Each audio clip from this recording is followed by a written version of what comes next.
కడదాము అని వారికి అందరికీ అర్థమయ్యేటట్టుగా నెహెమ్యా చెప్తున్నాడు. హల్లెలూయా.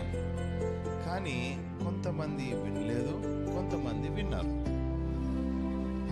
కొంతమంది సహకరించారు, కొంతమంది సహకరించలేదు. హల్లెలూయా. కానీ ఇక్కడ ఒక మాట మీరు అర్థం చేసుకోవాల్సింది ఏంటంటే, సహాయం చేసే వారి దగ్గర దేవుడు ఏం చేస్తానని 18వ వచనంలో చూడండి.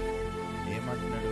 ఇదియుగాక నాకు సహాయము చేయు దేవుని కరుణా హస్తమును గూర్చియు రాజు నాకు సెలవిచ్చిన మాటలన్నీయు నేను వారితో చెప్పి తిని అందుకు వారు మనము కట్టుటకు పూనుకుందము రండని చెప్పి ఈ మంచి కార్యము చేయుటకై బలము తెచ్చుకొనిరి. హల్లెలూయా.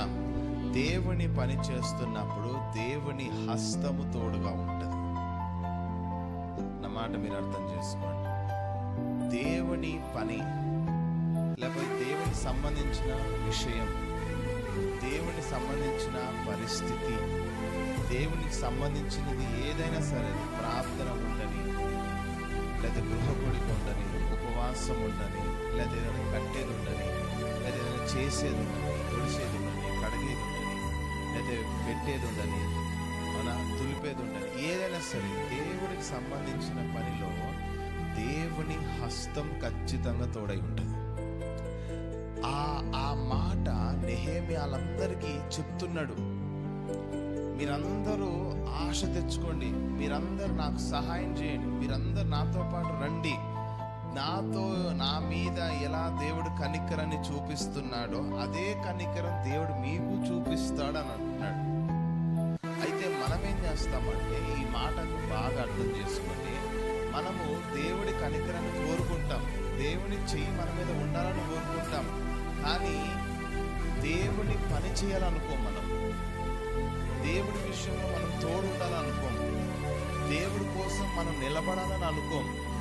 కానీ బైబిల్ ఇక్కడ క్లియర్గా చెప్తుంది ఏంటంటే, నా పని చేసే వారికి నా హస్తం తోడుంటుంది, నేను వారిని కనికరిస్తాను, నేను వారిని బలపరుస్తాను అని చెప్తున్నారు.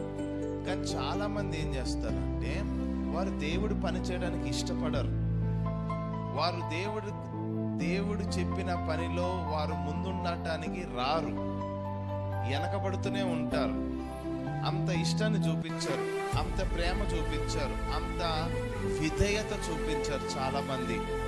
దానివల్ల వచ్చే నష్టం ఏంటంటే, దేవుని హస్తముతో వచ్చే ఆ కనికరాన్ని నువ్వు పోగొట్టుకుంటావు.